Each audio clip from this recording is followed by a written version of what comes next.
Originally, I thought, oh, she just had a little oopsie, but you don't have 3 oopsie babies with someone that you love. You know what I'm saying?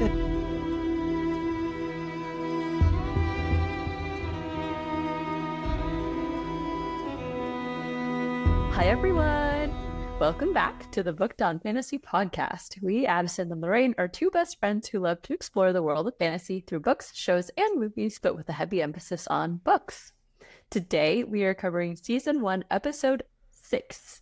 And this was yet another thrilling and emotional episode of House of the Dragon. The chess pieces have been played, and the schemes are in full motion. As of today, when the episode releases, we will be down to 31 days until the premiere of Season 2. So we're just about a month out. So close. Ooh, yeah, 30, gosh, just 1 month. That's amazing. Yeah. As a quick reminder, we will be discussing everything from the first season of House of the Dragon Season 1, and we may point to other events that happened in other episodes as well, because this is a TV series that both Alice and I have watched previously. Furthermore, we would like to remind everyone that this is an adult podcast where we will have explicit conversations. Explicit language may be used and triggering events may be discussed. So please be mindful of that and maybe put some headphones on first or take breaks as needed.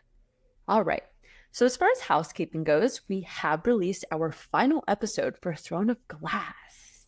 The end of this first book wrapped up so beautifully, and fortunately, we are continuing the series. Our next book will be Crown of Midnight. So if you'd like a new book series to read, in addition to watching House of the Dragon, then let's all read and watch everything together. Let's get this episode started. This is what you can expect from today's House of the Dragon episode. First, we will start with the State of the Realm, where we recap key events. Next, we will hold a meeting with the King's Council to analyze key events and conversations. After that, we will continue with our trial in the Fantasy Court of Law to decide which team has enough evidence to support their claim to the Iron Throne. And then last but not least, we will also share our favorite moments from the episode. And without further ado, Addison, please update us with the State of the Realm. I would love to. We open this episode with a 10-year time jump, and Rhaenyra is in the throes of labor. Thankfully, this one isn't as traumatizing as the previous one. Her labor is successful and she gives birth to a healthy baby boy. The queen requests that the newborn be brought to her immediately. Rhaenyra, still willful and stubborn, even after all these years, refuses to give the queen the satisfaction of showing weakness and takes the baby to the queen herself, with Sir Rhaenyra as her escort. From the moment Rhaenyra enters the room, it is abundantly clear that Alicent and Rhaenyra are at odds. Viserys enters the room to coo and dote on his newest grandson, and Alicent directs a backhanded comment at Rhaenyra, suggesting she is fully aware of the true parentage of this new baby. After the encounter with the queen, we witness another awkward encounter, but this time for different reasons. Rhaenyra, her newborn, Sir Rhaenyra, her first 2 sons, and Sir Harwin, the commander of the City Watch, are all in a room together, where it is revealed to the audience with subtle words and nods that Sir Harwin is the biological father of all 3 of Rhaenyra's sons. Meanwhile, all the kids are sent to the dragon pits for training. Things seem to be going well until Aegon, Luke, and Jace all gang up on Aemon for not having a dragon yet. They present him with a pig dressed up like a dragon. Alicent is seen spending time with her daughter Helena as she meticulously describes a centipede. Gross. Sorry, that really freaked me out. It really freaked me out. Okay. Viserys and Alicent have a charged conversation in which she yet again confronts Viserys with the truth about their real father of Rhaenyra's children. But Viserys is in denial and tells Alicent not to speak of it again. Next we see Aegon, and he is... Anyways, Alicent comes in and tells him to grow the hell up and put some clothes on because he is the future king and he better start acting like it. On the other side of the narrow sea, Daemon has matured quite a bit and seems to have settled into married life with a wife he even seems to like. He is married to Laena Velaryon and has 2 daughters, Rhaena and Baela, with a 3rd baby on the way. During a visit to Pentos, they are made an offer. In exchange for protection from the resurrected Triarchy, they would receive a permanent residence and title of Lords of the City. It becomes immediately obvious that Laena is not interested in this offer, but Daemon wants to consider it. The grandkids are in the courtyard for swordplay practice, and tensions spill over because of Kristen Cole's treatment of Jace and Luke. Cole baits Sir Harwin into a fight, all but explicitly exposing Harwin as the biological father of Jace, Luke, and Joffrey. Rhaenyra is informed that there was an incident in the yard. When she goes to investigate, she overhears Harwin and his father, Lord Lionel the Hand, arguing about the incident. Lionel tries to warn his son of the consequences of his actions, but Harwin brushes him off. Later on, Sir Later and Carl are drunk as skunks. Rhaenyra and Rhaenyra have an argument because Rhaenyra wants to go and play war in the Stepstones while rumors range around them. Rhaenyra ultimately commands him to stay by her side. Back in Pentos, Laena and Daemon have a heart-to-heart where Laena tries to remind Daemon that he is more than just a fat country lord. The conversation doesn't go super well, and our favorite Shadow Daddy is left sulking. At a meeting of the King's Council, Rhaenyra attempts to extend an olive branch to Alicent and suggests that her oldest son Jace be married to Alicent Viserys' daughter Helena. After the incident with Sir Harwin and Criston Cole, Lord Lionel attempts to resign his hand with the king. Viserys refuses to accept his resignation, but does give him leave to escort Harwin back to Harrenhal. Alicent and Larys have dinner together where she tells him of her woes regarding having no true allies in the council. In response to this conversation, Larys takes it upon himself to do some creepy-ass shit. In exchange for clemency, 3 men on death row must help him with a task. But here's the catch. They must have their tongues removed. I guess better their tongues than their heads, but still. And then, not another birth scene. Why? Lady Laena goes into labor, and it is not going well. Instead of dying by the hand of a surgeon in a C-section, Laena decides to die the death of a dragon rider and commands her dragon to burn her. R.I.P. Laena. Rhaenyra decides it's time for her family to leave King's Landing and move back to Dragonstone. Back at Harrenhal, we see the 3 creepy tongueless men staring ominously at the castle. A fire breaks out mysteriously, air quotes there, and Lord Lionel and Sir Harwin don't make it out alive. News of the fire at Harrenhal makes its way to Alicent via Lord Larys, where he tells her of his involvement. Alicent is horrified by the news, and Lord Larys remarks that he knows Alicent will reward him when the time is right. Told ya, Larys. I forgot all of that shit. He's a great villain. He's a great villain, though. He really is. I don't like him, but I'm also like, wow. He's great. Yeah. He's good at what he does, that's for sure. Yeah, I like him a lot better than Ramsay Bolton or Joffrey. He's much more sophisticated in his crimes and manipulation. Ramsay and Joffrey were just nasty, violent brutes, honestly. Yeah, they made it obvious that they were. Yeah, it's a very different kind of villain. Shit, but Larys is a lot more in the background. He tries to keep it that way because he knows that he has more power in the shadows. He reminds me a lot of Littlefinger. Thank you for that update, Addison. We have a lot of key points to discuss, but before we get into each of the specific events, Addison, what is your analysis of the title of this episode? Oh, thank you for asking. So there's one important thing I want to say about the episode before I give you some analysis of the title, because it is prerequisite knowledge to understand the title better. This is immediately obvious, literally the moment the show begins, but there is a massive time jump. Specifically, it's been 10 years and a lot has happened. So that leads me to the title of this episode is The Princess and the Queen. This is clearly a reference to Rhaenyra and Alicent being the queen, Rhaenyra being the princess.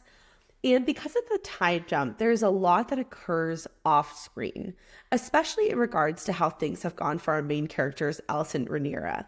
There's a lot of subtext and just things you have to fill in the gap with in regards to their relationship and how things have gone in the last 10 years, because it's just such a massive amount of time. So you really have to make a lot of inferences on how their relationship has developed over those 10 years. I think the episode is designed to catch us up on how the dynamics of their relationship has changed and how they as young women have grown and developed into fully adult women as well. All right, so let's get this analysis started. Immediately, we have Rhaenyra giving birth. And this, to me, felt very similar to Aemma, except for obviously no death. It was much less traumatic overall, but it just kind of brought up memories of Aemma and her childbearing scenes in the beginnings of the season. As far as Rhaenyra goes, she has a healthy baby boy, which this is now her 3rd boy. Immediately after she gives birth, literally as she's still in the tub holding the baby, she gets notice that the queen would like to see the baby. But it seemed very obvious that Alicent wants to see what the child looks like, to see, was this another bastard child or is this your true child with Rhaenyra? Right? Oh, yeah.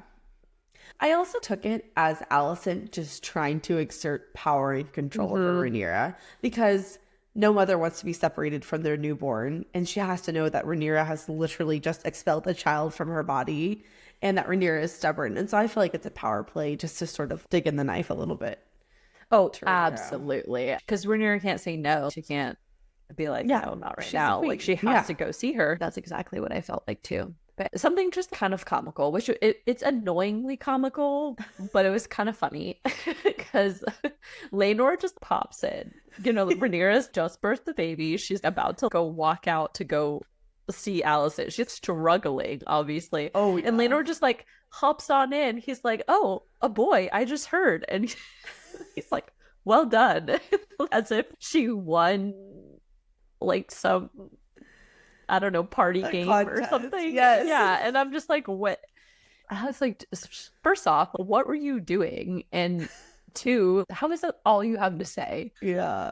He's definitely, I don't know. He's a character. That's all I have to say. He's a character. Anyways, after that, the next scene, Rhaenyra, Laenor, and baby Joffrey, they're just walking very openly in front of everyone on their way to see Alicent, which I thought was kind of odd because nobody is doing anything. Everybody's watching them, but nobody's offering to help. It feels very awkward. And Laenor is just like... He's on cloud nine, baby. He's just living in his own world. He's just kind of an idiot. I'm like, dude, he's trying to offer support, but he's just so unaware. He says, I took a lance through the shoulder once, and Rhaenyra's just like, my deepest sympathies. I just had a baby and I'm struggling, and you're talking about, I don't know, I don't know what it feels like to take a lance through the shoulder. I'm sure that it's painful as well, but it just sounded a little tone deaf, I think, and that's why it was kind of like, dude, I was like, just stop talking. But anyways, I think he was just trying to lighten the mood, but it was like, dude, know your audience, and this is not the time. This is not the time. Okay. Yeah, like this is a serious matter because you're about to like go see Alicent with a baby that it's not yours. I will say, in Laenor's defense, he does seem upset on Rhaenyra's behalf at Alicent's treatment of her. He makes a couple comments like, what's wrong with her? I thought we moved past this. You know, how dare she? So I will say, in his defense, you know, small defense, but he obviously does care for Rhaenyra. He just, awareness, he doesn't have it. Yeah, no, I agree. But anyways, it was just kind of an awkward scene. Everybody's watching them. And they're congratulating her, but also watching her struggle up the stairs. Nobody offers to help. And like, I got really angry watching all the people just sit there and just watch them. Yeah. I was like, y'all can GTFO. Get out of the castle if you're not going to be useful. Leave. But what a badass she is, though. She literally just evacuated a child from her body, and instead of letting a nurse or a handmaid take it, she's like, I'm going to carry this baby up there. That is some real strength and resolve. And that's one of the things I love about Rhaenyra's character, is that she is just so stubborn and just, I don't know. I really enjoy that about her. So I don't love that for her, that she had to do that, but I enjoyed her a display of strength and stubbornness. Right. So going into the next scene, they finally enter Alicent's chambers, and Alicent says, Rhaenyra, you should be resting after your labors. And I was like, oh my God. Bitch. Who called who? What do you mean? See, okay, so I actually have a note about this because I thought it was just so, I don't know, I love that part. Alicent is such a good actress. And I don't mean like the physical real person playing Alicent. I mean Alicent's character, because you should be resting after your labors. And she even clutches her heart. She seems so genuine. She's so good at playing the part. It's unbelievable. Shortly after, Viserys enters and takes the baby. Viserys is so out of it too, by the way. Viserys and Laenor seem very similar to me at this point. Viserys and his sickness is just old. I mean, honestly, I think he's checked out. He looks awful. He looks like he's aged 20 years. Yeah, as soon as he walked in, I was stunned by his transformation. I was just like, ooh. Oh, I did like when he came in though, and he just looks so happy to see his grandson. He really seems like a normal, doting old grandpa. I did think that was really cute. I did like that. Yeah, yeah. Anyways, Viserys is like, oh, how cute. He's sturdy and will make a fine knight, as a grandfather should. And then Alicent asks if they have a name yet. And Laenor says Joffrey very quickly, which this was interesting because Laenor just answers for them. We see later that they hadn't previously discussed that. Anyways, Alicent responds with, that's an unusual name for a Valyrian, which obviously was an insinuation to the fact that Joffrey is not Valyrian, and she knows. Mm-hmm. I also thought that was really weird because that's obviously a callback to his deceased lover from the previous episode, but also that was 10 years ago. So I thought that was really weird. I could see if he did it for the first kid, but 10 years later, you're still thinking about the guy who got killed at your wedding and you're naming not really your son, your deceased lover's name. I don't know. That was really weird to me. I thought it was cute. I was like, oh, that's really sweet. Later to name it. No, you didn't. Lorraine. So let me get this straight. If you gave birth to a baby, okay, by a man who was not your husband, and your husband was like, I'm going to name the baby that's not mine biologically after my dead lover from 10 years ago, you would think that was cute? No, man. I mean, when you put it like that, it sounds a little bit weird, but I mean, that was a traumatic thing. That was such a traumatic event for them. And Rhaenyra knew about Joffrey, you know? And so I was like, I mean, I agree that it's a little bit weird. Why now? But still, I think, I don't know. Maybe he was just on the spot and he's like, I don't know yet. They just threw out a name. Who knows? This is another example of you being too nice. Okay. I know, probably. We've talked about this. Oh, God. Okay. Anyways, moving on in the scene. Laenor then attempts to excuse them out of the situation, and Alicent takes baby Joffrey. She very clearly moves the wrap away, and she's obviously checking to see what the baby's hair color is, right? Oh, yeah. The telltale sign. And then before they exit, Alicent says to Laenor, do keep trying, Sir Laenor. Sooner or late, you may get one who looks like you. Excuse me? You gotta hand it to her because she really digs in there, you know? She just blow after blow. But this is for sure confirmation, obviously, that Alicent was indeed trying to check the validity of the child's lineage and, you know, just throwing shade. But considering this comment, this is something that I was thinking about because I don't know if it's ever really clear, but do you think Alicent does not actually know that Laenor is gay? Rhaenyra and Laenor have kept this truly under wraps and nobody knows. Really? Everybody knows. Did you see the way he was at that wedding? But then wouldn't it occur to them that if Laenor is gay and cannot perform to have kids with Rhaenyra, then what is she supposed to do? Just not have kids? You know what I mean? Yeah. It's a dicey entanglement to navigate. I think the overall impression is that your personal sexual preferences are relevant and you need to do your duty to the realm. And honestly, I think people would even be okay if they were both sleeping with other people as long as they were actually producing legitimate biological heirs.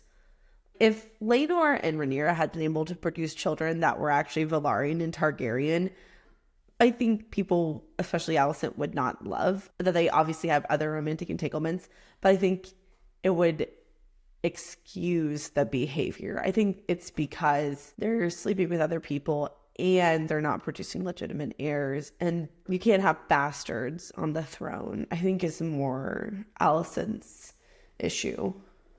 Okay.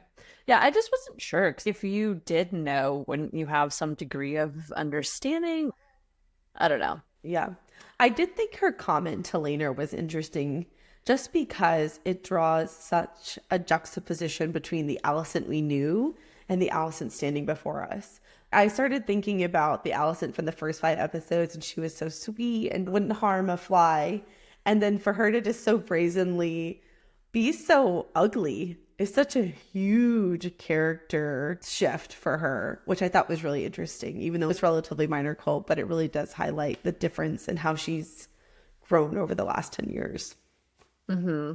I think she's become more petty in some ways. So moving on, they return to their room and we see Sir Harwin and Rhaenyra's first two children.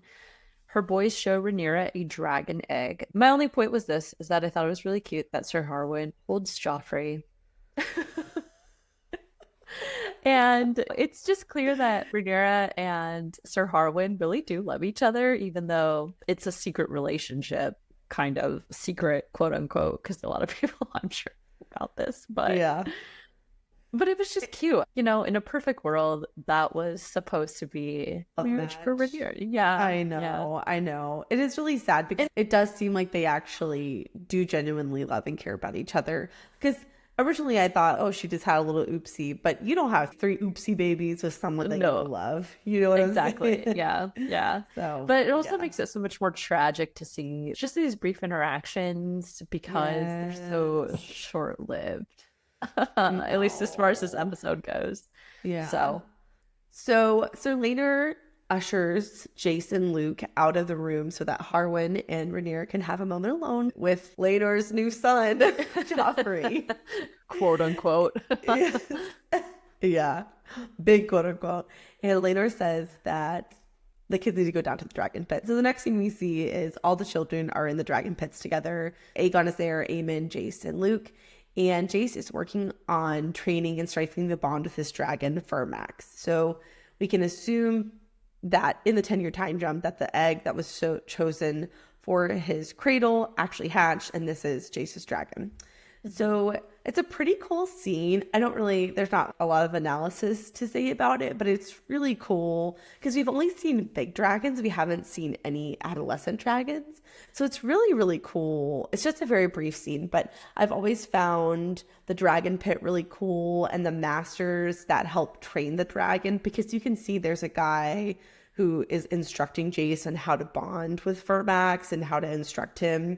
And then I love the part where they bring the goat out and the dragon gets all excited and Jace is like, can I say it? Can I say it? He was so excited. And he's like, Dracarys. And then Fermax just lights that goat up and eats it, which was kind of graphic, but that's okay.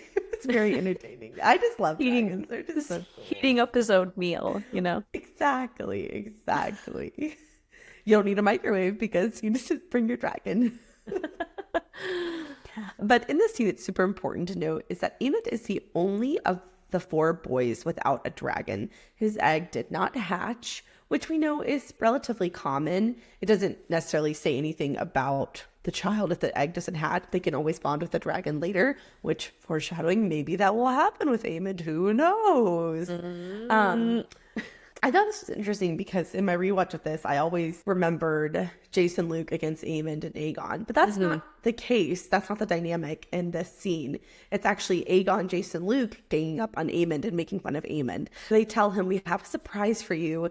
We found a dragon. And poor Aemon. I know. Excited and hopeful. And then they bring out a giant pig with wings. And in unison, they're like, it's the pink dread. Which the mean part of me was like, that's kind of funny, but the empathetic part of me was like, that is really mean, and you guys should not tease him about that, and that's not right. Yeah. But Aemon is very upset about this. His feelings are hurt, understandably. So this prompts a conversation with his mother. Immediately after, we see Alicent and her daughter Helena are having a conversation, and she's playing with one of her centipedes. This is like a thing with her. She likes bugs. To each their own, but not my thing. But Aemon comes in and he's telling his mom what the other children did. And Alicent is trying to reassure Aemon that you will get a dragon. And this was so interesting because I never, ever, ever caught this the first time I watched it. But they quickly pan to Helena and she's like a close up and she's playing with her bug. And she says, he'll have to close an eye.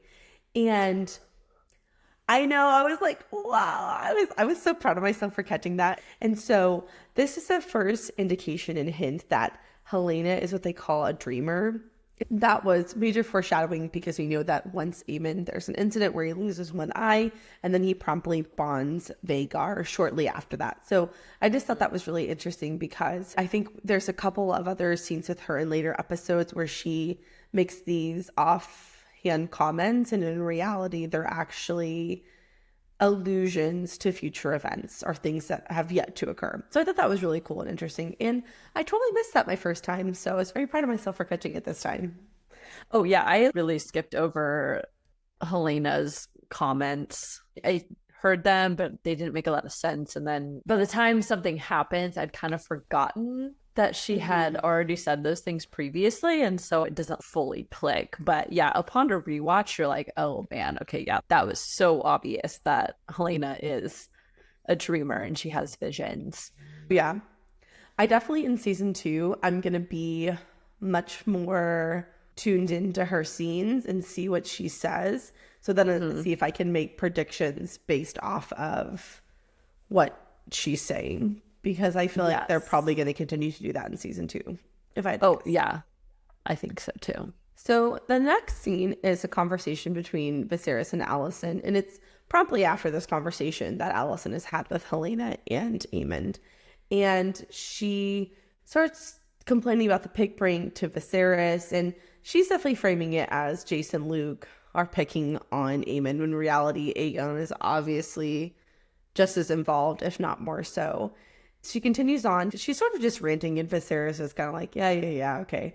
And she makes a comment and says, I'm surprised the eggs ever even hatched. And Viserys is kind of like, what do you mean by that?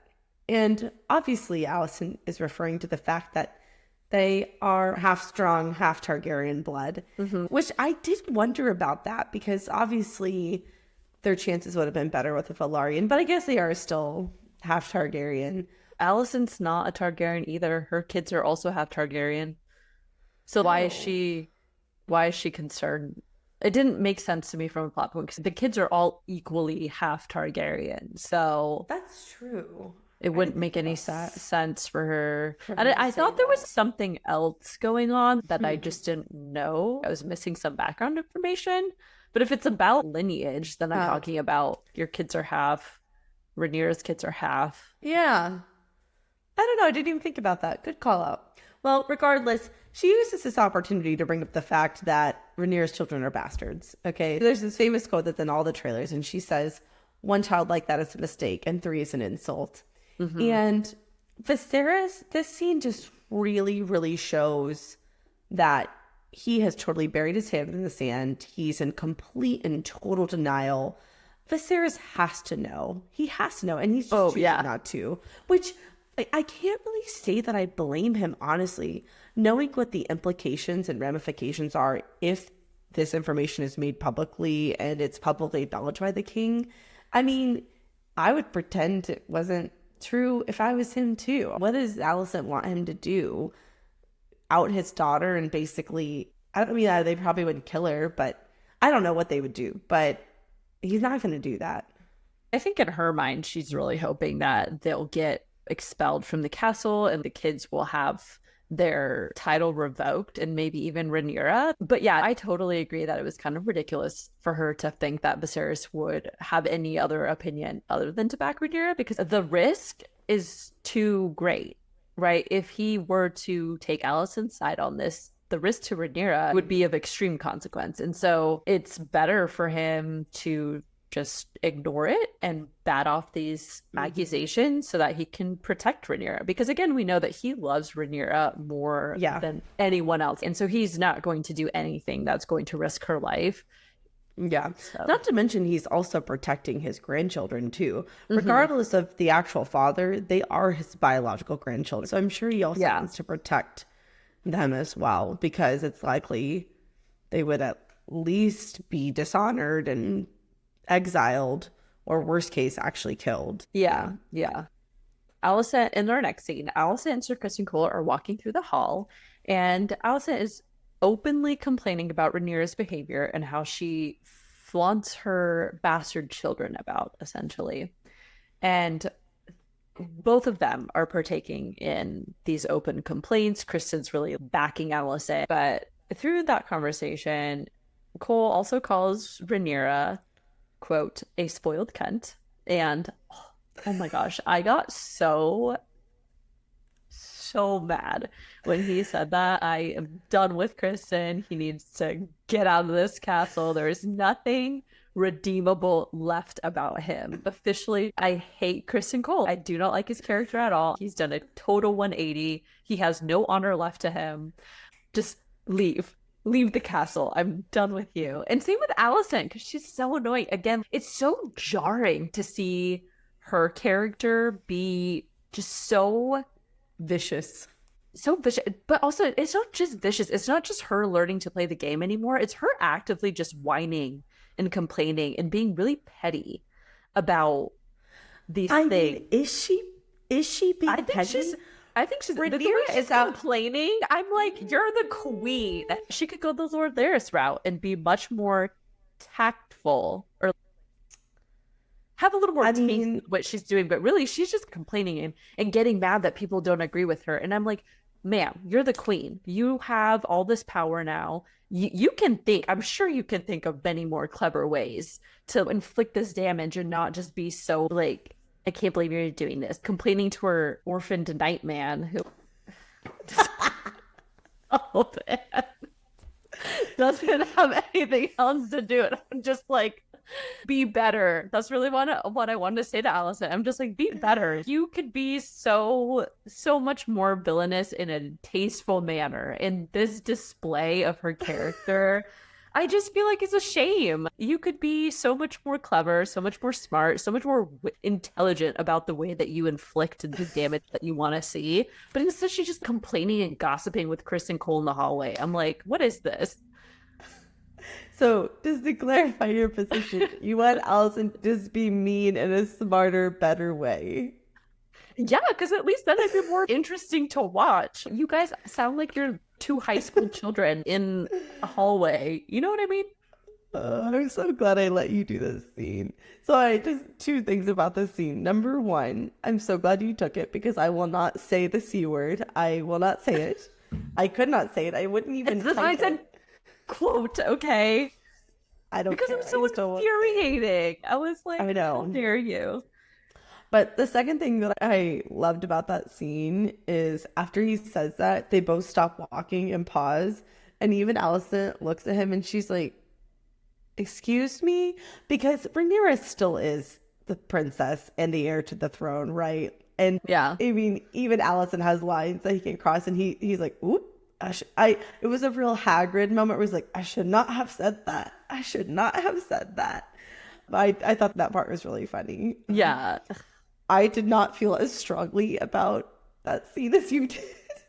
I did. I hated both of them. These scheming little turds just walking in the hallway. Like, get flushed. Oh my god. Oh my god. Okay. Wow. Say that to people next time. I don't even know how to follow that. Where do I go from here? What am I supposed to say? Yeah, what she said. If you're being a turd, you can get flushed. Okay, moving on. Okay. Yeah. Oh, okay. Just to preface everybody, we had a conversation as tonight at the last episode where we're like, wow, we really got really heated in the discussion of episode 5. A lot of swearing in that episode too, more so than usual, but yeah, there's a lot of strong feelings. House of the Dragon just does that to me. I get very passionate about it because I have very strong opinions about how things are going down. Yeah, same. And some of these characters, oh man, it's really get under my nerves. Yeah, I'm very invested in what's happening in this fictional world. Exactly. Okay, moving on. Cut to next scene. Very awkward scene. I truly got secondhand embarrassment watching this because I was like, oh my gosh, okay. So we have Aegon on the windowsill just having himself a day. Not a care in the world, okay? And then all of a sudden, Wait, Alicent, what is he doing? What is he doing, Lorraine? I don't want to. What do you mean by that? Ugh, you're gonna make me say it. Okay, he is. No, it's okay. If you know, you know. And if if you don't know, why are you even listening to this podcast? Okay, continue. Anyways, I don't know why I draw the line here after I literally was fine with quoting Kristen Cole. But anyways, so Alicent then comes storming in, which Aegon is surprised. Who wouldn't be? She just comes in hot and confronts Aegon about who instigated the pig joke, because she obviously knows it was him, despite Aegon claiming that it was Jace and trying to make excuses for himself. But Alicent is very upset about this, and she says, "We are family. You may coven about as you wish at home, but in the world we must defend our own." Which, to be honest, I don't really like that spin on it either. 'Cause why are you telling your son it's okay for him to treat Aemond that way in private, just not when there's other people around? It's a little questionable, but anyways, point taken. Don't mess with your brother, right? But the other interesting point, at this point in time, Aegon doesn't care at all about being heir. He has no interest in it whatsoever, and it's really only because Alicent reminds him that he should be the heir and more or less would be the accepted heir over Rhaenyra, right? And she also says to him, if Rhaenyra comes into power, your very life could be forfeit. Aemond's as well. She can move to cut off any challenge to her succession. Aemond says, then I won't challenge. And then she, very angrily, is like, you are the challenge. And what they know, and everyone else in the realm, in their blood and in their bones, is that one day you will be our king. So very dramatic. Yeah, very intense. But I think she was really annoyed because, again, Aegon doesn't care. He doesn't want any involvement with this. And without Alicent pushing him to do it, he wouldn't care about it at all. But I think you see the kids getting along, right? Aegon and Jace and Luke are better friends. The cousins are more or less friends with each other before it is drilled into them by parents that they should be enemies and that they should not be getting along with each other, right? And that your cousin and your aunt are going to kill you. Can you imagine being told that? Just how much fear that would instigate? And they didn't have those feelings without the influence of Alicent, in this specific example, telling them she's going to get rid of you. Yeah. I hadn't thought about it from that perspective, and the way that the parents, specifically Alicent in this scene, is placing the burden of her conflict on her children to sort of perpetuate that same conflict. Yeah, that's an interesting thought. I just feel like at this point, a lot of Team Green and the realm's ideas about who should be heir and whatnot, and the conflict that occurs, is more or less a self-fulfilling prophecy. They believe that Rhaenyra is a threat because that's what they've been told. Otto Hightower has been feeding Alicent. Alicent is now continuing to feed the same sentiment down the line to her kids. And so it just continues in the succession, right? And so ultimately she ends up acting like Rhaenyra is a threat. Something happens to reinforce this idea, and then the cycle just continues. And so it just keeps tumbling and tumbling and tumbling. And that's where we get this huge conflict later on. And it's the literal conception of what this war originates from. Yeah, absolutely.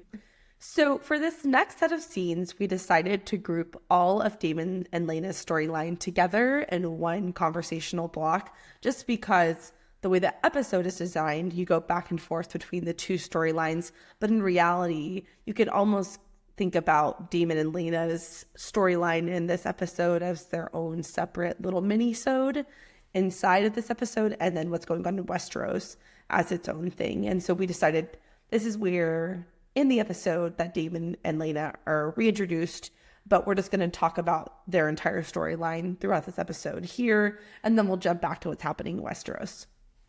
So we open the scene with Daemon and Laena, and they are flying their dragons, which, again, Addison is so happy because I love dragons, and it's so cool. And I have this thought every time, and I've never said it, so I'm going to say it here. Daemon's dragon is so funky looking. It has like the longest neck. It's like real skinny, and same thing with its limbs too. I mean, it's a big dragon, which is cool, but if I recall correctly when I did a little bit of research, that is a very distinct characteristic only of Daemon's dragon. So I just thought that was interesting because you really get a good look at him from the back, and you can really see how very serpentine, like, I don't know. Yeah, he doesn't have any width to him. He's just kind of like a slinky, like long dragon. Especially when you compare the size of him to Vhagar, when him and are riding next to each other in Vhagar, he's like a tank of a dragon, Vhagar is a monster. Oh my god. Absolutely. He's so fucking cool. So anyway, Laena and Daemon are flying their dragons, and just kind of a nice scene, a little bit of chemistry between them, and super, super important, very important, Daemon's hair is now mid-length. It's not short. It's not long. It's in the middle. And I'm here for it. I like it. I didn't like it. I was like, no. I liked it. Honestly, I did. I think I like it better than the long hair. I don't know. It seems like it's time for a new poll on TikTok. So go there and cast your votes, everybody. Anyway. But they then move forward to a scene where Laena and Daemon are at dinner with Prince Regio of Pentos, which is one of the free cities. To give you a little context about the conversation that occurs at dinner is that the Triarchy has been resurrected and that they have made an allyship with Dorne. And there are growing concerns that the Triarchy is going to start conquest. They're putting pressure and reaching into the stepstones again. So there's general unrest in the free cities. And Prince Regio of Pentos is nervous about the conflict spilling over to his geographical area. In exchange for protection from the Triarchy, he offers them permanent residence at the very grand manor house castle that they're currently staying at. And all that includes the title, the lands, the farms, the livestock. Basically, he's giving them their own little mini kingdom and all that entails in exchange for their protection and support against the Triarchy. It's pretty obvious that Laena absolutely does not want this. She's not for it. She pretty much says that at the dinner. And Daemon says, well, it's something we'll have to consider. It's a very generous offer. And I thought this was really interesting because it seems like a really big departure from Daemon's character. Daemon has certainly, if I had to say, I think perhaps that he's changed the most out of all of the characters. Maybe Alicent, I don't know, but Daemon, there seems to be a big character shift for him in this 10-year time gap that's passed. And so Daemon wants to consider the offer. Yeah, I do agree that this was a pretty big shift. Laena literally challenges and says, if we take this offer, we would become eternal guests. And then Daemon says precisely, we are without responsibility. The political scheming, the endless shifting of loyalty successions is none of ours. And then Laena says they are using us. And then Daemon says, it's refreshing, isn't it? A simple transaction. We have dragons, they have gold.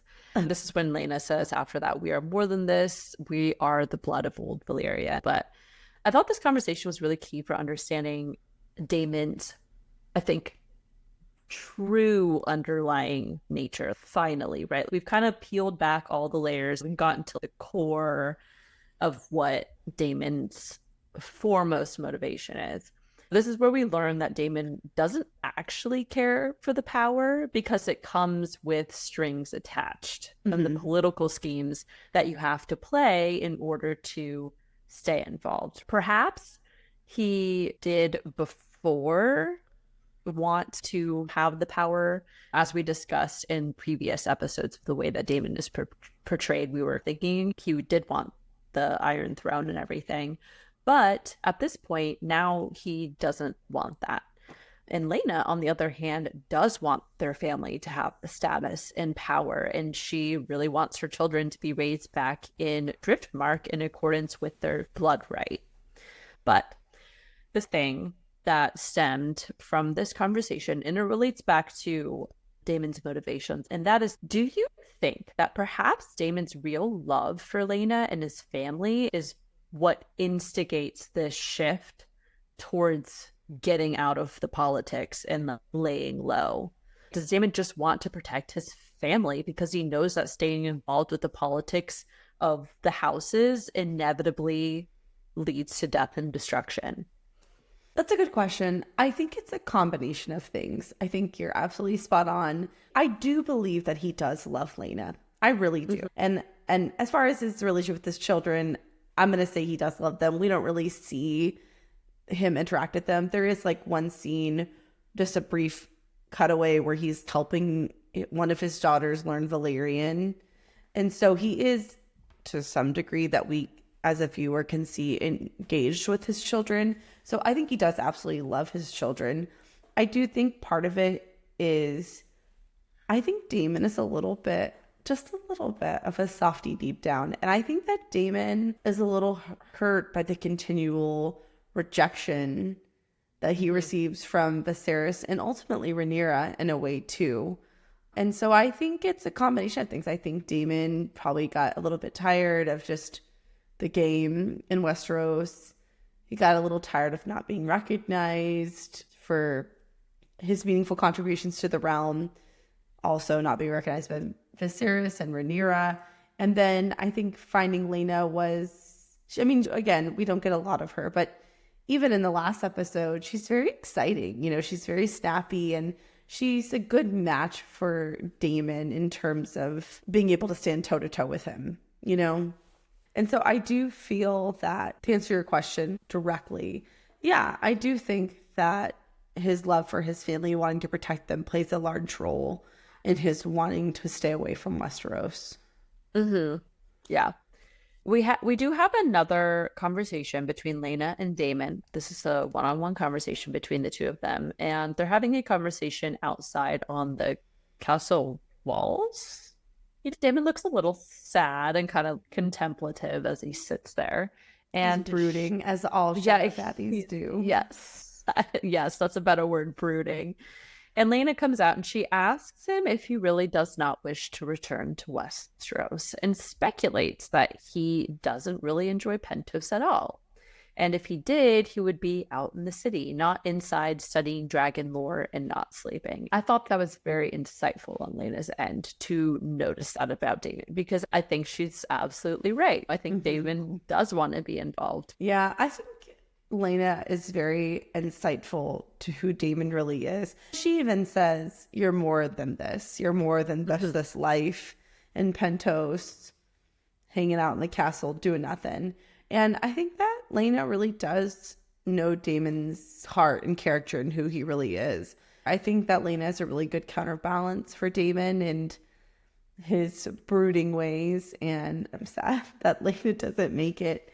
But the few scenes that we have with them together, I really enjoyed because they really do seem like equals and they're able to see and respect each other for who they are. And I think that's evident in this scene. Yeah, totally agree. All right, we have our final scene with Lena and Daemon, and it's a sad one. No more birth scenes. I know. No more birth scenes. I feel like people need to label birth scenes in the show in the same way that we've labeled wedding scenes. Birth scenes just don't tend to be great either. They're not going to go well. No. So anyways, Lena is giving birth to their third child. And I mean, truly, it is basically Aemma all over again. So the baby will not come out. They try to offer a C-section, which we know isn't going to work. And Daemon, I think he's kind of considering it, but I think as soon as they say it's really not going to work out, he's put in a hard position in the same way that Viserys was at the in the first episode. It's a lose-lose situation, right? I don't think he was going to do it. I don't think he would have done the C-section.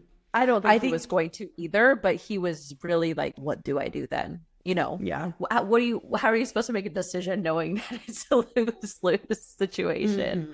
You can't. And I think Lena recognizes that, and that's exactly why she makes that decision. She's like, I'm not going to die being cut open or anything. She wants to have more of an honorable death. She wants to have a dragon rider's death. And so she walks out. She commands Vhagar to burn her, which Vhagar at first hesitates, does not immediately do it. And she has to say it 3 or 4 times before Vhagar finally burns her. I know. Well, it's just so interesting because this is directly foreshadowed in this episode, in the conversation that Daemon and Lena have earlier in the episode. And she tells him, and when I meet my end, I want to die the death of a dragon rider. And that's exactly what she does. She takes control and ownership of her life and her death. And that scene was just so heartbreaking for so many reasons, right? Because you're thinking about Daemon and Bela, and I forgot the other daughter's name, but you're thinking about the other daughter. Rhaenyra. You're thinking Rhaenyra. And you're thinking about the other baby that hasn't been born yet. And I don't know why, but I seeing the dragon sad made me sad. I know.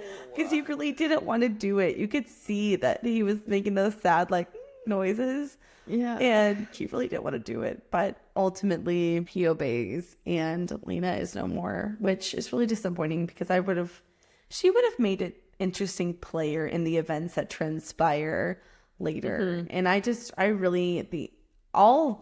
there were 3 different actresses that played her, and I really loved all 3. And so even though she's only in there for brief scenes, I really liked her character. So I'm sad that we didn't see more of her. I know. But anyways, that is the end of Daemon's second marriage. Third time's a charm. Third time's a charm. Anyways, that's the end of that scene. All right. This is one of our more intense scenes in the show. Well, everything in the show is very intense, but this one was... there was some action in this one, and it got my blood going a little bit. So anyways. Yeah. Arguably the most important scene in this episode. Yeah, for sure. So everybody's in the courtyard. We have all of the sons, Aegon, Aemon, Jace, Luke, and they're all training with Criston Cole. And Criston takes Aegon and Aemon to train them with a challenge to see who can get to him. Neither of them do. At this point, Harwin's been in the background. He's been watching and surveying. But after noticing that Criston only offers this challenge to Aegon and Aemon, he steps in and says, Criston, you should be applying the same method of training to Jace and Luke as well. And it's heavily implied, obviously, that Criston really doesn't train them with nearly the same amount of attention as he does to Aegon and Aemon, and that's why Harwin calls him out on it. And freaking Criston Cole, what does he do? He decides, he's like, okay, cool, bet. And he decides to have Aegon and Jace face off, quoting eldest son to eldest son, despite knowing that this is an unfair match because Aegon is at least a few years older than Jace. I don't know exactly how many, but clearly bigger, has had more experience and time to train than Jace has, and it's unfair. And Criston says, I know you've never seen true battle, but when steel is drawn, a fair match isn't something anyone should expect. Which, okay, fair point, Criston Cole, but still, you know damn well what you're doing in this situation, and I don't like it, and neither did Harwin. And I'm on Harwin's side on this one, okay? Same. Anyways, so Aegon and Jace obviously start to joust, and we quickly see that, Harwin publicly instructs and cares for Jace. He's telling him, like, move this way, do this, do that. And he does this despite not being a designated trainer for them. Criston Cole is supposed to be training all of them.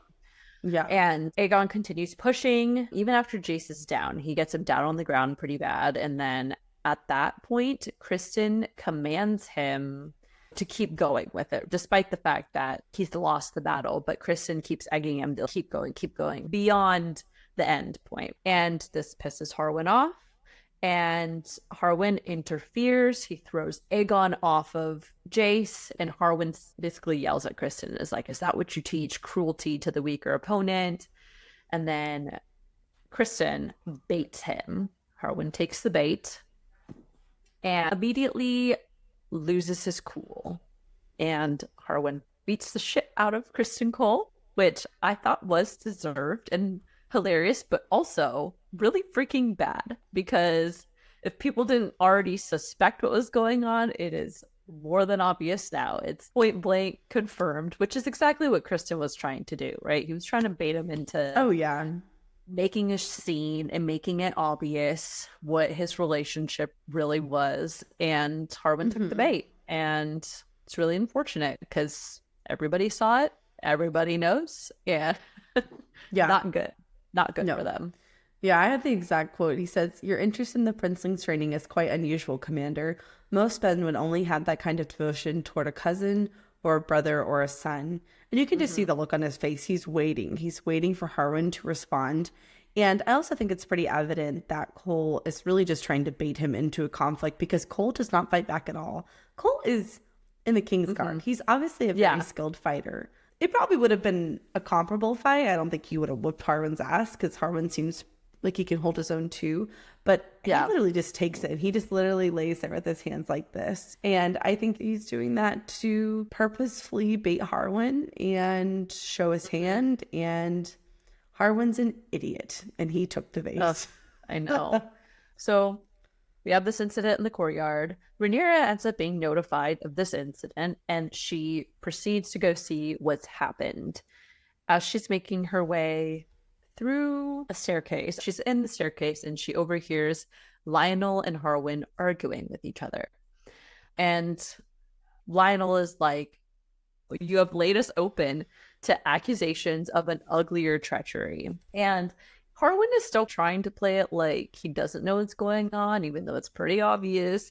Lionel ends up just being like, "Don't play the fool with me, boy. Your intimacy with the Princess Rhaenyra is an offense that means exile and death for you, for her and for the children."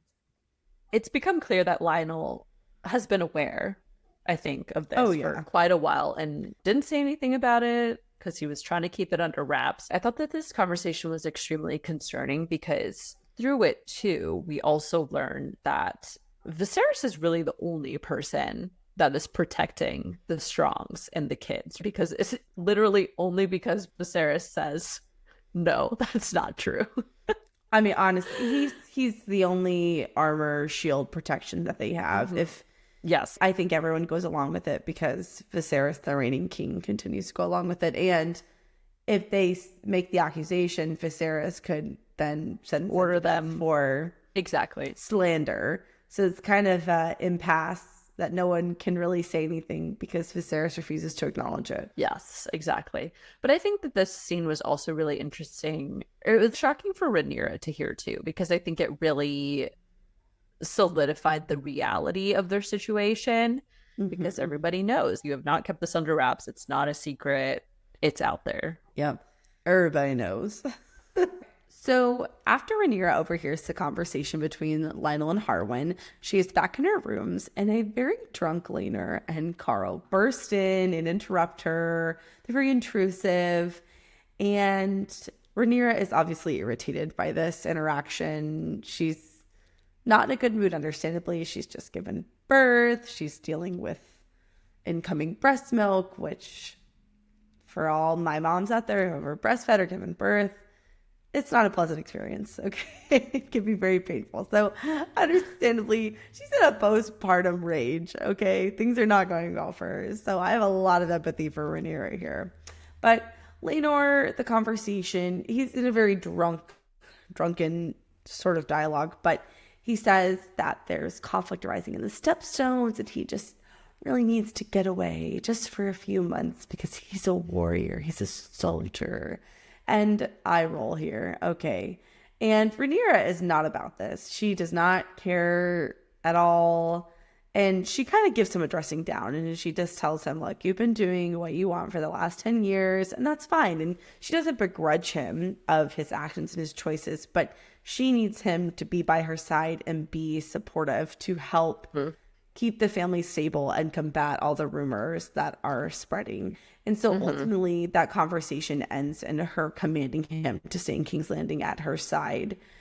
I gotta be honest, Sir Laenor did not endear himself to me in the scene. I did not appreciate just how flippant he was about his responsibilities as husband. And to be honest, I don't care if he's stressed or unhappy.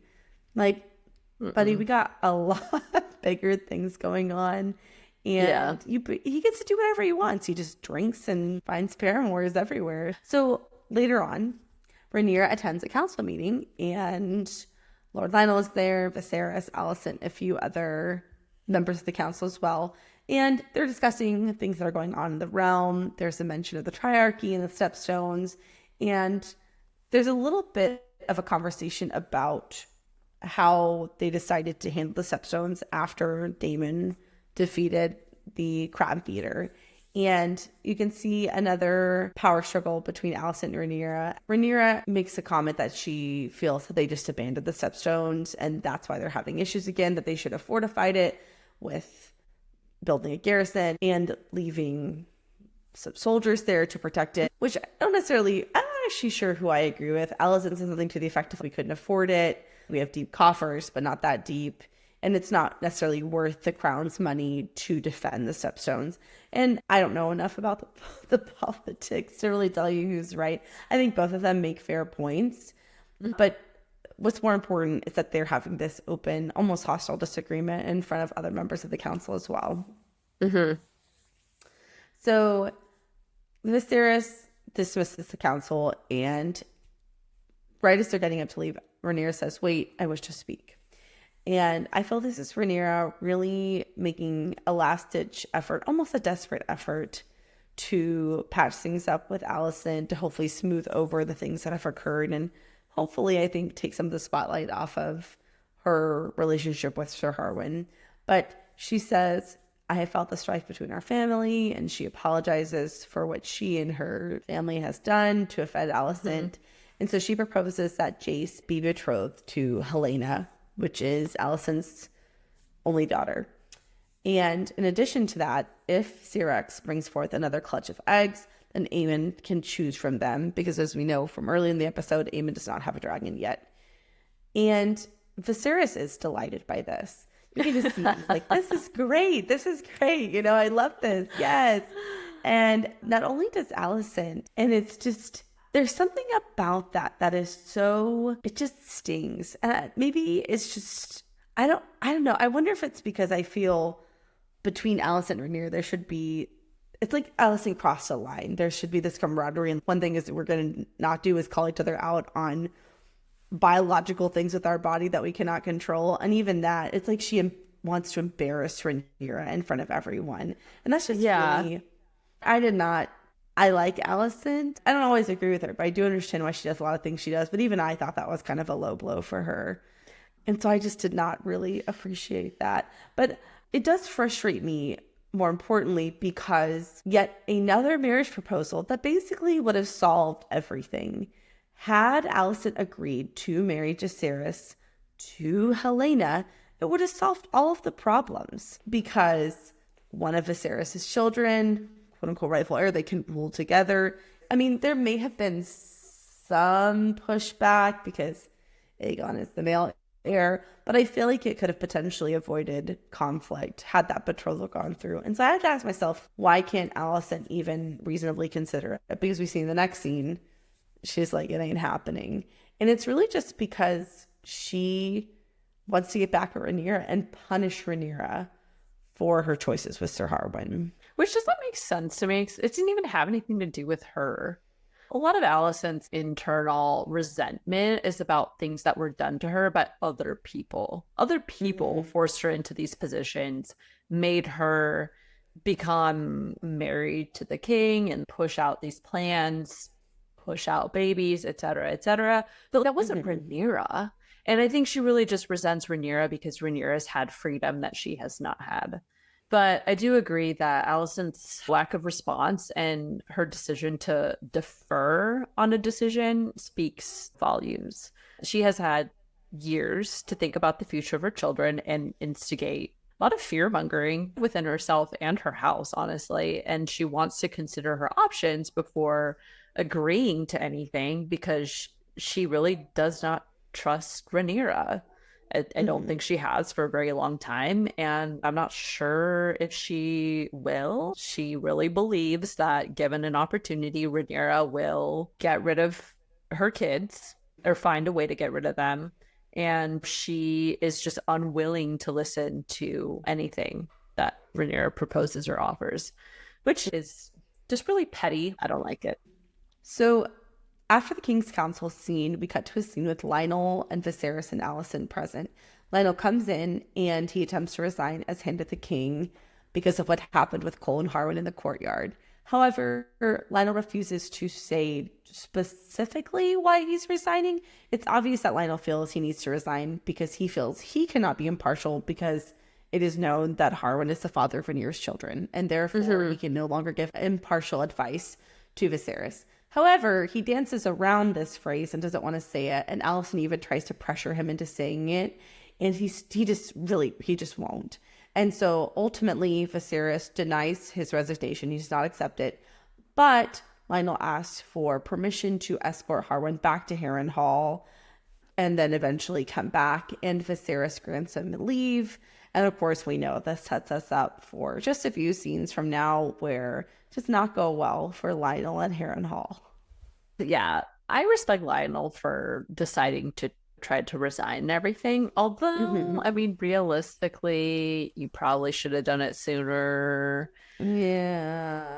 But regardless, I thought it was good of him to do that. But you definitely see that Alicent is pissed about that, which I don't really know why she needed him to say it so badly. Is it really just the fact that she needed somebody to really confirm this about the truth, or was it about what she wanted the punishment to be because of the truth? She wants someone else to confirm what everyone knows, because if she says it, it falls on deaf ears for Viserys. But if someone else says it, I think then she feels it'll put Viserys in a position where he has to react and respond. Yeah, that makes sense. So in this next scene, we have some interactions with Lord Larys, who we've already designated as a sneaking politician politicking. And the whole context, first off, is just kind of weird because they're having a dinner and everything. It feels like a very intimate scene and setting for what their relationship is. Alicent discloses to Larys that Lionel, Varys' father, tried to resign, but ultimately he did not actually resign. She then continues to explain that the reason that Lionel wants to resign is clearly because of the incident with Sir Harwin in the yard, but ultimately he doesn't come out directly and say that to Viserys. Alicent is greatly angered by this because she feels that Lionel is not being impartial, and this really bothers her. Alicent, she defends her own father and is like, Hightower would never hesitate to speak the truth if he were still the hand. And Larys rightly points out that no, that's not true. You can't say that. Your father would be impartial. And I did think that was interesting that Larys still sees that. He calls out his own father for being unable to be impartial. He also calls out Alicent for being like, you know, your dad wouldn't be impartial. I thought that was interesting because it shows that Larys doesn't just give in to all of Alicent's opinions either. And it to me demonstrates that he is a lone wolf. He makes alliances with people, and in this case, he's chosen to align with Alicent because I think he sees the possibilities for what can be done with an alliance like that due to Alicent being the queen. But simultaneously, he also doesn't just completely stay committed and loyal to her either, right? Ultimately, Larys is there to play his own game, whatever form that may take, and whoever he needs to involve in order to do that. So that was the first interesting part from that conversation. After that, the final line of that conversation is what really reveals Alicent's true feelings. We really see why she's been so upset about everything. She says, no, but he would be partial to me. In all of King's Landing, is there no one to take my side? That conversation, that final line from Alicent, really shows that she's felt really frustrated because she's alone. We know that she's been alone ever since Hightower was fired from being the hand. And she has been battling for herself with no one else to advocate with her. But also, simultaneously, we also see that she is no longer an unbiased person herself either, right? She's very firmly rooted in ensuring that Rhaenyra is brought down in rank and honor, and that there's very little chance for Rhaenyra and her children to rise above her. She really wants to see them out of the game. Mm-hmm. And she also truly believes that her kids are in imminent danger. So that conversation there's a lot going on in there. What did you take away from that scene? Yeah, I think very similarly. I felt a lot of the way that you did. I think Alicent shows her hand when she says he'd be partial to me. I think just further highlighting she feels isolated, she feels alone. And that she's been feeling that way basically the whole show, honestly. And also, this is just a very minor thing, but did you catch this is just a brief flicker of a moment of the foreshadowing of Lord Larys's interesting fixation on Alicent in that scene? I don't think I did. I think I missed it. What? Yeah, it's very subtle. So she comes in and she sits on the edge of her couch and she takes off her shoes, and Lord Larys, it's a very subtle cut to him and like the expression he makes. But as we know, this is foreshadowing for part of the interesting dynamic between the two of them in future episodes. I never noticed that in my first watch, but in a rewatch, you're looking for things a little bit more specifically. And I caught that. And I was like, oh, just a tiny little hint of a moment. But those are my two takeaways mostly. It was very similar to what you noted of just the importance of that conversation, and then also Lord Larys's weird, interesting preferences with Alicent. So after this conversation, we see Larys scheming and making plans because he's tuned into the idea that, Alicent wants her father back. How do I get Hightower back and help her out, right? So that she can help me later on. So Larys ends up going down into the dungeons, and he ends up finding 3 prisoners to make a deal with. So he promises clemency as long as they perform this task for him. And then to ensure that they can't speak about who it was. And this is like where I'm just like, God, this man is so cruel and fucked up. He decides to cut off their tongues so they can't tell on him in the future. Yep. And this is where we see the conception of Larys assassinating his dad and his brother. Yeah, that's pretty Which graphic. is literally psychotic. Oh my gosh, psychotic behavior. Unhinged behavior. Unhinged. Crazy. Yes. Yeah, I had to I was watching on my computer, and as soon as they laid his head down, I was like, oh no. And I would put my hand on the scene, but I couldn't mute it in time, so I still had to listen to it. It's very unpleasant. I did not enjoy that at all. No, at not all. Good, not good. No.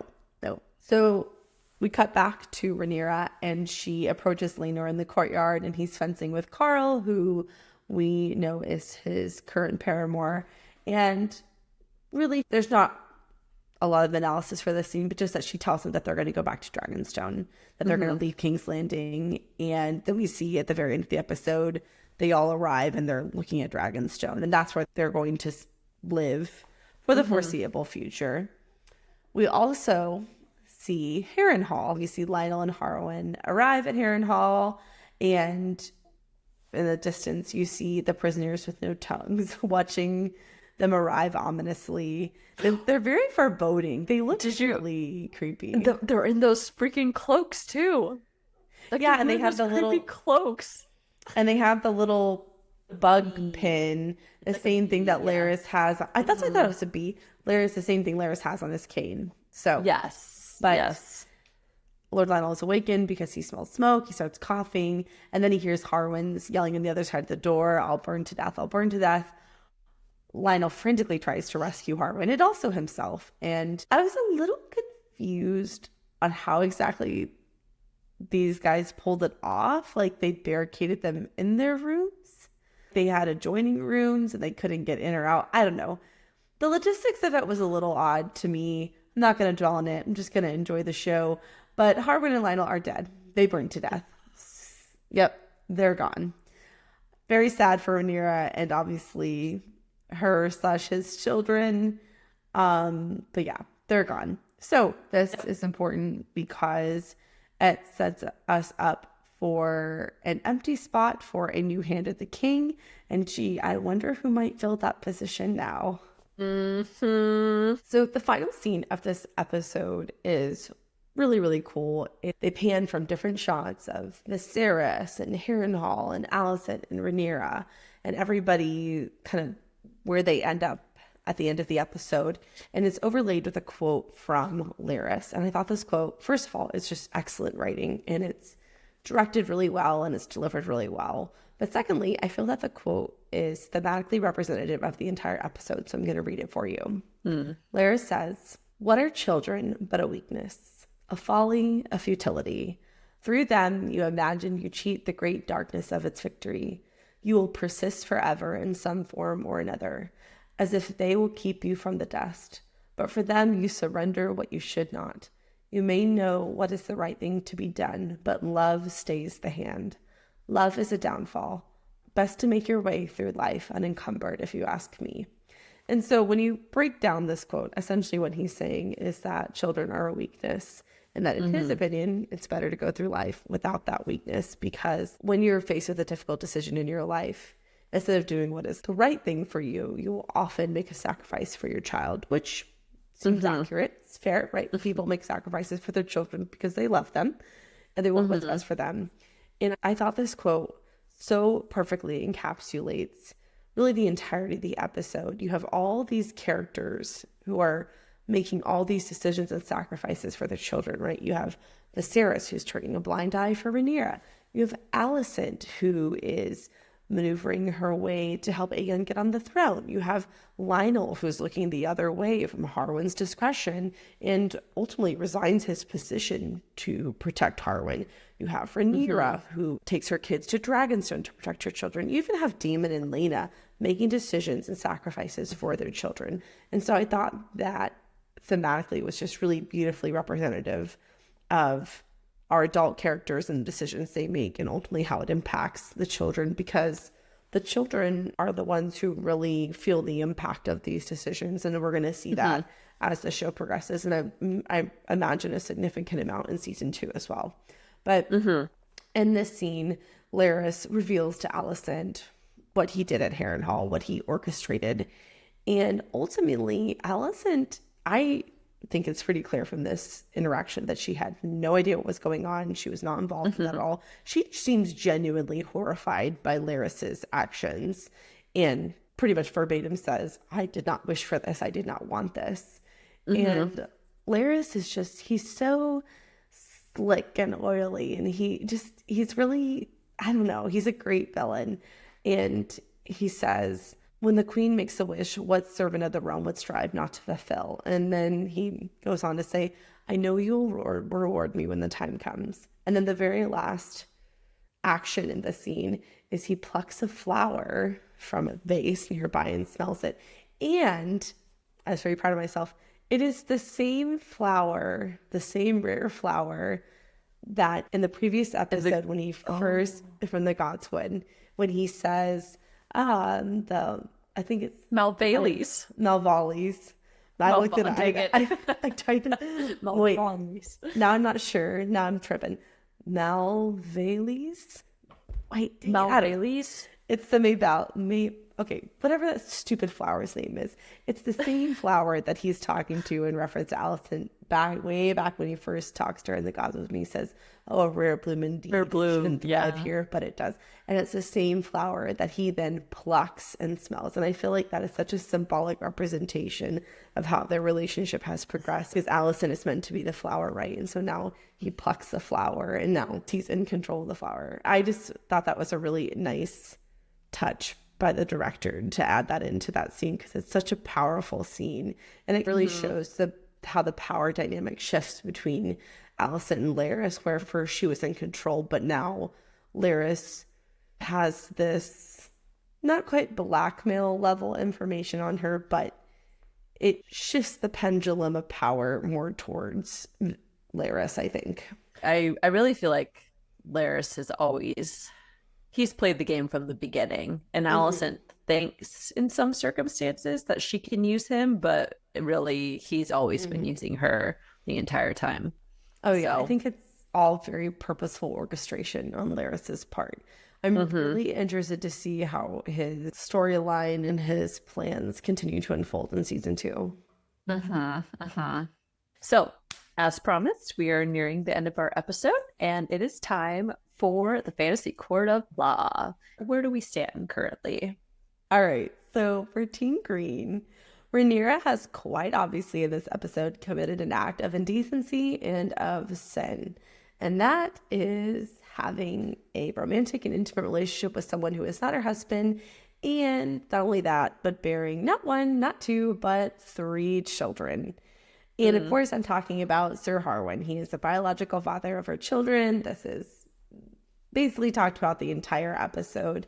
And this is a problem for Rhaenyra, therefore making it a point to support Team Green's claim, because it creates instability in her line and opens the door for contestable claims in the future. So just to quickly play it out for you, let's say futuristically Rhaenyra ascends the throne, all is well, everyone supports her claim, hooray, hooray, hooray. Rhaenyra dies, and presumably Jace would take the throne. However, well known in the castle, and assuming this information would spread about, that Jace is not actually biologically Sir Rhaenyra's children. And it opens the door for people to contest the claim, to contest his legitimacy. I mean, he's a bastard, right? And bastard children are not accepted. This is pretty evident in Game of Thrones and just what we know about the universe in general.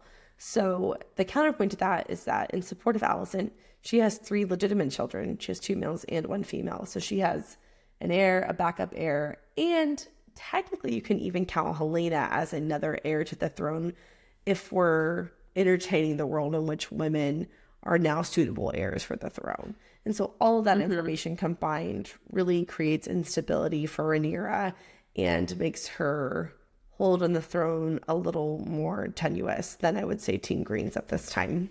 Yeah, those are good points. Although I do think it's important that Viserys continues to back Rhaenyra. He dismisses any of these allegations that are brought to him about her sons being bastards. And even if they are, though, unless they can prove it, which they really can't, like all of it's speculative at this point, but her sons can all bond dragons. They have dragons, and they will be Targaryens when they ascend the throne. They're not going to continue being Valerians anyway. They're not going to take that name. I mean, yes, they're bastards, but they are Targaryens, so... True. It just comes down to, like you said, it makes her claim vulnerable, that there is speculations about the legitimacy of her sons. And in the short term, not a problem for Rhaenyra, but it's long term after Rhaenyra's gone and Jace is supposed to ascend the throne. Are people going to be accepting of an heir that they know was not born of a marriage between Laenor and Rhaenyra? That's true. But I guess that's really only if it's exposed. Because if it's never exposed, then it's kind of like... But I mean, it is. Everyone knows. Yeah. You know what I mean? There's no DNA test, so it's really just what people believe. And right. Ain't nobody believing that those are Laenor's kids, okay? Yeah, ain't happening. And then for Team Black, Rhaenyra does have 3 healthy children, specifically 3 sons. Not to be morbid, always good to have backup heirs. Shit happens. Kids die. A lot. I mean, it's true. It's really true. I mean, that's the very opening scene of this entire show is the king has no children and he has to pick an heir. So it's good that Rhaenyra has some backup heirs. And as you said, she continues to be named an acting heir by Viserys, who is still the living king. But that's really it for Team Black. Team Black did not. They took an L. They took an L. They didn't get a lot of points in this one. We need Shadow Daddy Daemon to come help them. All right. Last but not least, we do have our favorite moments to share. Do you want to go first, or would you like me to go first? I would like you to go first. Okay, perfect. I just noted 2 things. First off, I was super excited to see some dragons, of course. Yes. Yep. So first we see Jace bonding with his dragon Vermax. Then later we see Laen's dragon Vhagar, which I didn't love the scene that Vhagar was partaking in, but Vhagar was cool nonetheless. He was cool. And he's just a massive dragon. Like, obviously the biggest dragon. But it was just cool to see more dragons. Obviously, the show is called House of the Dragons, and you'd expect to see lots of dragons. And we haven't really gotten a ton of action from dragons up until this point. It was exciting to see them.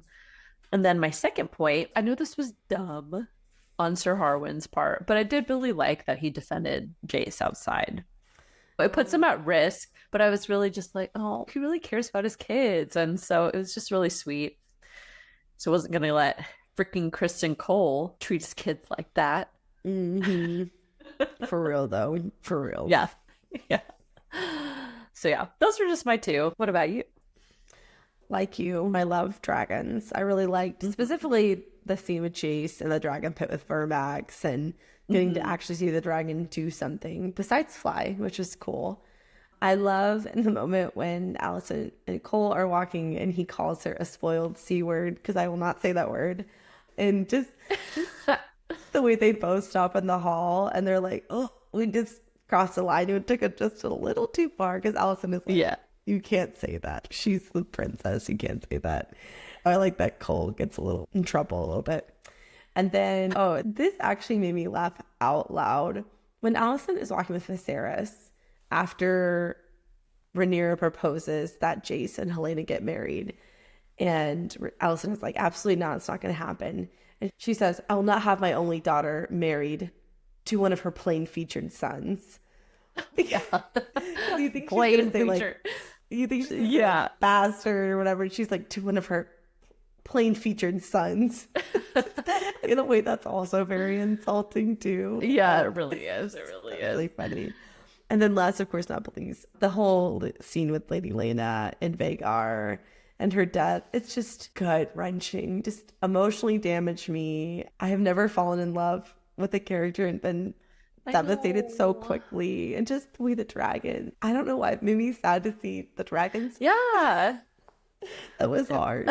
So Well, it was hard for the dragon. The dragon didn't want to do it. Vhagar didn't want to do that, but so yeah.